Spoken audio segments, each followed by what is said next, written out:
By the age of 30, he had marched his troops across 3,000 miles of hostile territory, crushing the mighty Persian Empire and never losing a single battle.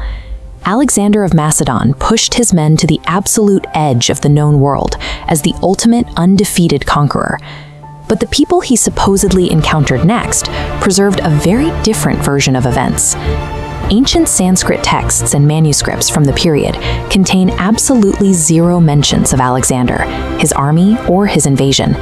In the eyes of the civilizations on the ground, the most famous military commander in human history didn't warrant a single line of text. This silence masks a campaign defined by near-fatal injuries, a historic military mutiny, and a terrifying unseen empire that forced the Greeks to do the unthinkable: turn around and run. Beneath the Greek myth of glorious conquest lies the reality of a subcontinent that physically and psychologically broke an army that forgot how to lose. When the Macedonian army finally crossed into the Indus Valley, they were already exhausted.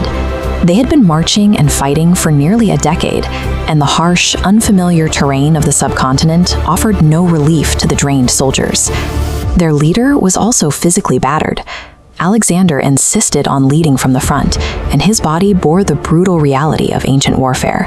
A severe sword gash to his thigh at Issus, a heavy blow to the head at Gaza that temporarily blinded him, and an arrow lodged deep in his leg at Syropolis.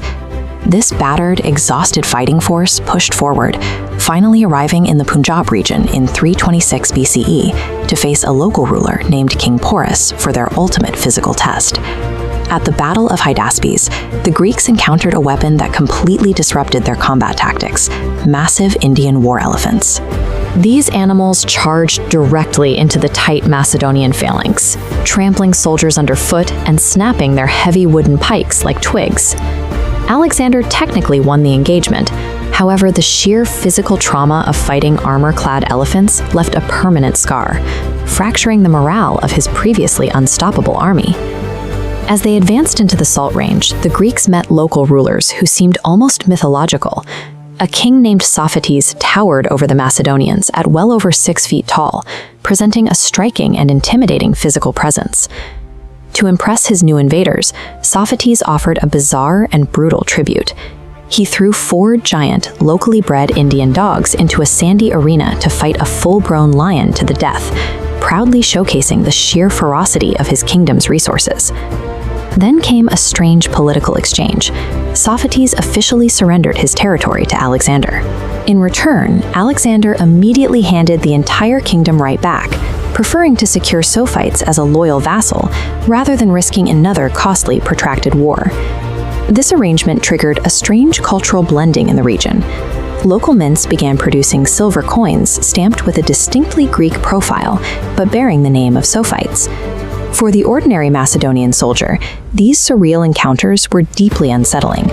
They were plunging into an entirely alien civilization, whose scale and customs they barely understood, facing threats far beyond rival human armies. The breaking point finally arrived at the banks of the Hyphasis River. The troops halted their march, physically drained, crippled by homesickness, and completely paralyzed by the rumors spreading through the camp. The scouts reported that just across the river lay the Gangaridai Empire. This civilization reportedly held unimaginable wealth and commanded an army of millions of soldiers, making the Persian forces they had already defeated look small by comparison. Even worse was the specific military threat waiting for them. The Gangaridai were rumored to possess thousands of fresh, fully armored war elephants ready to deploy. For men who had barely survived fighting a few dozen elephants at the Hydaspes, this was an absolute death sentence. The traumatized Macedonian veterans had simply had enough. In a historic mutiny, they dropped their weapons and flat out refused Alexander's direct orders to march a single step further east. Alexander was forced to turn back, initiating a grueling, bitter retreat down the Indus River.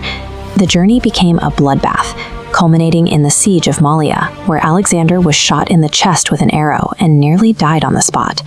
No superior tactical genius defeated Alexander the Great.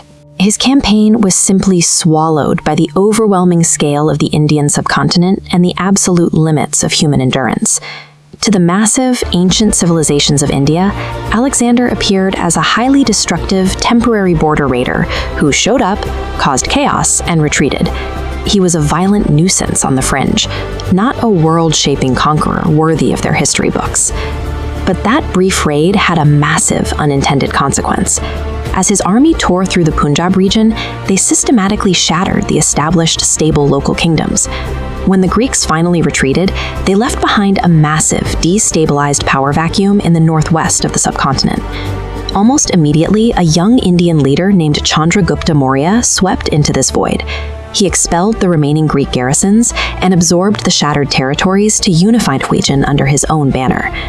Alexander the Great completely failed to conquer India. In his destructive wake, he accidentally catalyzed the birth of India's first unified superpower, the Mauryan Empire. Let us know in the comments what you think would have happened if the Macedonians hadn't mutinied at the river, and be sure to subscribe for more hidden history.